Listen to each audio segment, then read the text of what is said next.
8. 20. अपठित गद्यांश unseen passages. अपठित शब्द का अर्थ है जो कभी पढ़ा न गया हो, अर्थात अपठित गद्यांश वह गद्यांश होता है जिसको छात्रों ने पहले कभी अपनी पुस्तक में न पढ़ा हो। अपठित गद्यांश देकर उस पर भाषा की समझ आकलन हेतु प्रश्न पूछे जाते हैं। इन प्रश्नों के उत्तर छात्रों को उसी गद्यांश के आधार पर देने होते हैं। उत्तर देते समय यह कोशिश होनी चाहिए कि उत्तर में गद्यांश के वाक्यों को जैसा का तैसा न उतारा जाए, बल्कि उसमें कही गई बात को अपने शब्दों में व्यक्त किया जाए। अपठित गद्यांश का उद्देश्य। मूल्यांकन हेतु अपठित गद्यांश दिए जाने का अर्थ है छात्रों की भाषा की समझ का पता लगाना, अर्थात यह जानना कि छात्र उस गद्यांश की भाषा को समझते हैं या नहीं। साथ ही इससे उनकी अभिव्यक्ति क्षमता का भी पता चल जाता है। अपठित गद्यांश हल करते समय ध्यान देने योग्य बातें। दिए गए गद्यांश का 1-2 बार मौन वाचन करें तथा उसे समझने का प्रयास करें। तदुपरांत प्रश्नों को ध्यान से पढ़ें और प्रत्येक प्रश्न के संभावित उत्तर को गद्यांश में रेखांकित करें। जब प्रश्नों के उत्तर लिखना आरंभ करें तो लेखक द्वारा कही गई बात को सरल एवं स्पष्ट भाषा में छोटे छोटे वाक्यों में व्यक्त करें। दिए गए प्रश्नों के उत्तर गद्यांश के आधार पर दें। जो भी कहना हो कम से कम शब्दों में कहें। यदि प्रश्न बहुविकल्पीय है तो सभी विकल्पों को ध्यान से पढ़कर सर्वाधिक उचित विकल्प का चयन करें। यदि शीर्षक देना हो तो किसी रफ पेज पर सोचकर 2-3 शीर्षक लिख लें। फिर उनमें से जो सबसे अधिक केंद्रीय भाव का प्रतिनिधित्व कर रहा हो उसे उत्तर के रूप में लिखें। अपठित गद्यांश के नमूने। निम्नलिखित गद्यांशों के आधार पर दिए गए प्रश्नों के उत्तर पढ़िए। भारतीय संस्कृति की एक प्रमुख विशेषता यह है कि यह बाहर के सभी नए प्रभावों को ग्रहण कर उन्हें पचाकर अपना बना लेती है। इतिहास साक्षी है कि यहाँ की धरती पर विदेशी बार बार आते रहे हैं। वे भारत में आए कि यहाँ बस सकें या यहाँ से कुछ जानकारी पा सकें या लूटपाट कर सकें या इस पर कब्जा कर सकें। उस जमाने में यहाँ के निवासियों ने इन नए नए आने वालों के तौर तरीकों का तिरस्कार नहीं किया, बल्कि उन्हें उनमें से जो भी अच्छा लगा उसे अपना बना लिया।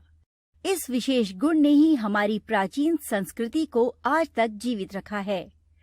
तुम जानते हो कि हम एक नए राष्ट्र के रूप में अपने को संवारने की पूरी कोशिश कर रहे हैं, पर आज भी नई चीजों को स्वीकार करना और उन्हें अपना बना लेना भारत का विशेष गुण है। प्रश्न 1. भारतीय संस्कृति की प्रमुख विशेषता क्या है? उत्तर: भारतीय संस्कृति की प्रमुख विशेषता यह है कि यह बाहर के सभी नए प्रभावों को ग्रहण कर उन्हें पचाकर अपना बना लेती है। प्रश्न 2. इतिहास किस बात का साक्षी है? उत्तर: इतिहास इस बात का साक्षी है कि भारत की धरती पर विदेशी लोग बराबर आते रहे हैं। प्रश्न 3. विदेशी लोग भारत किस उद्देश्य से आए थे? उत्तर: कुछ विदेशी भारत इसलिए आए कि वे यहाँ बस सकें। कुछ नई जानकारियाँ प्राप्त करने के उद्देश्य से आए और कुछ लूटपाट करने तथा भारत भूमि पर कब्जा करने के उद्देश्य से आए। प्रश्न 4. भारत के निवासियों ने विदेशियों के साथ कैसा व्यवहार किया?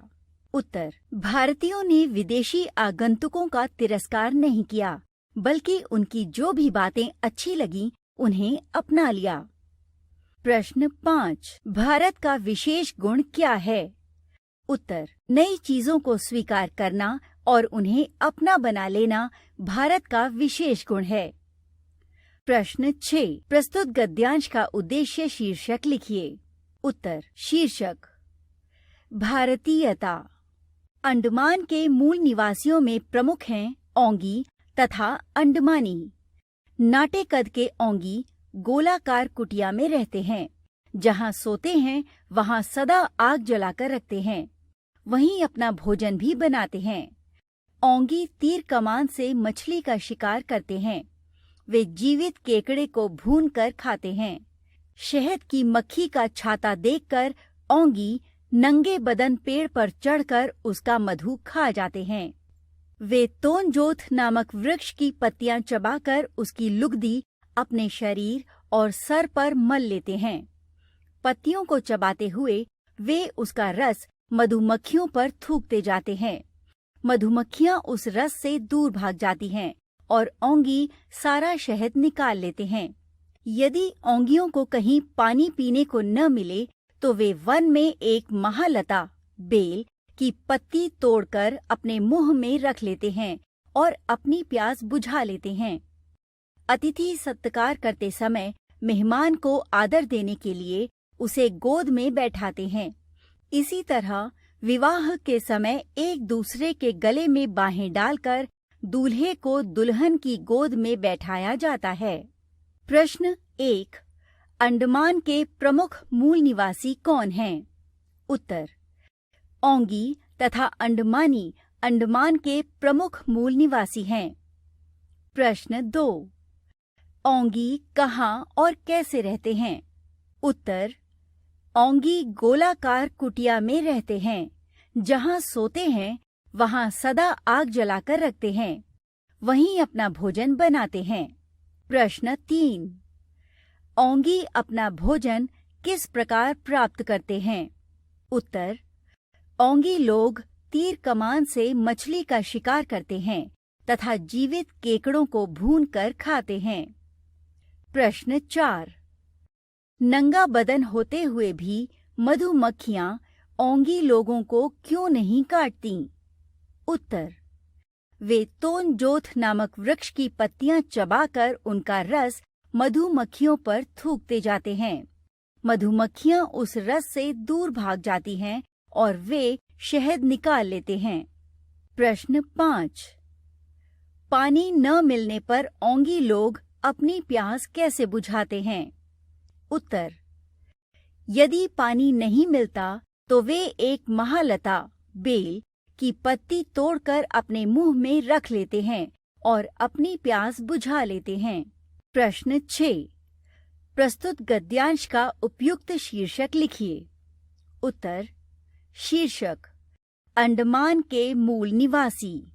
समस्त उत्तर पूर्वी अंचल में खेती के लिए वन अंधाधुंध नष्ट किए गए हैं। भूख क्षरण एवं पर्वत स्खलन की समस्या से देश बुरी तरह ग्रस्त है। हिमालय के कच्चे पहाड़ संसार के पर्वतों में सबसे युवा समझे जाते हैं। पर्वतीय प्रदेशों में अधिक सड़क निर्माण और वृक्ष उन्मूलन के कारण उनकी स्थिति कमजोर होती जा रही है।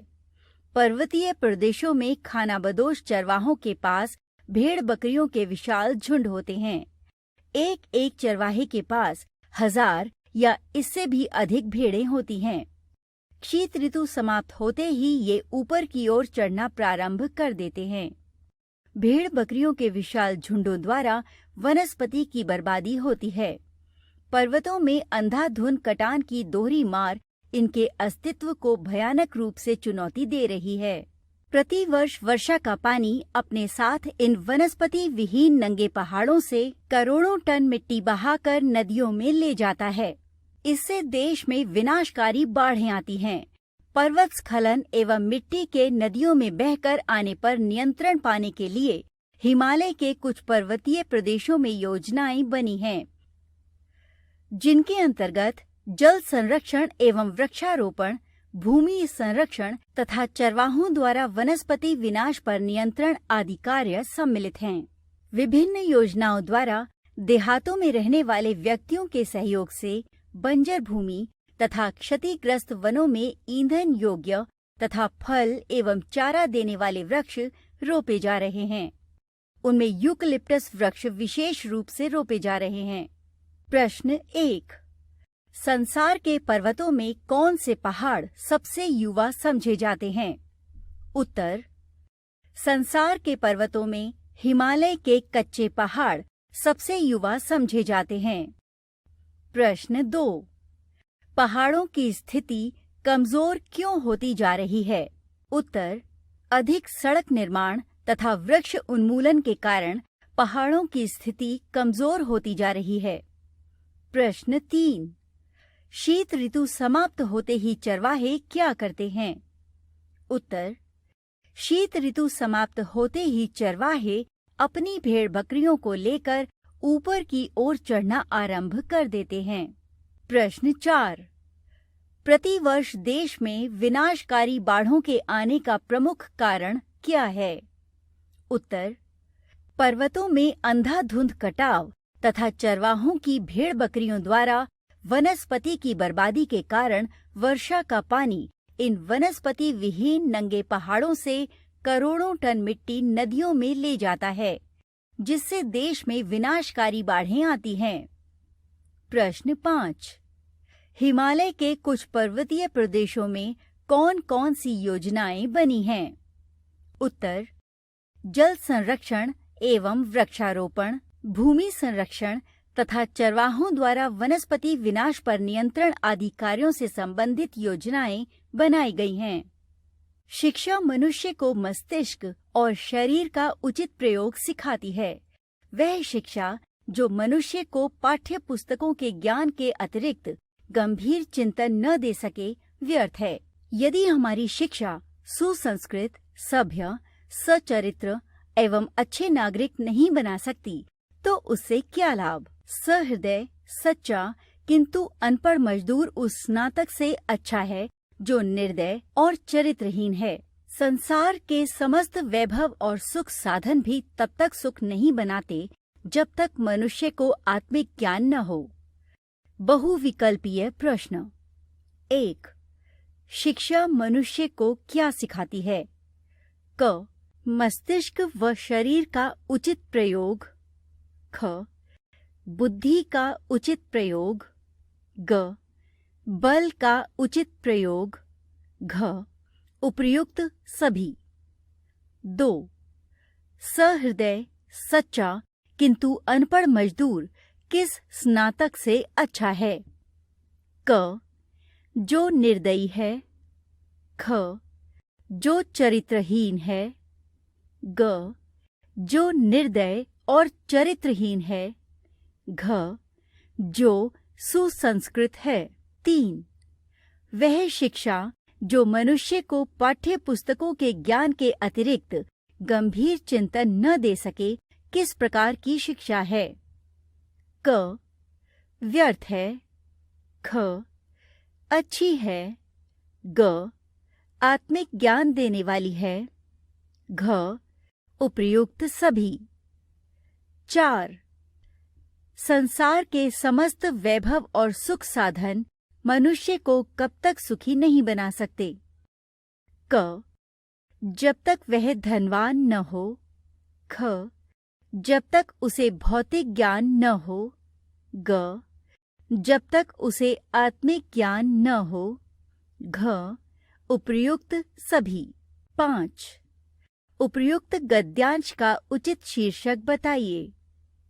क, सच्ची शिक्षा। ख, सच्चा मनुष्य। ग, आत्मिक ज्ञान। घ, आपसी सद्भाव। उत्तर 1 क, 2 ग, 3 क, 4 ग, 5 क।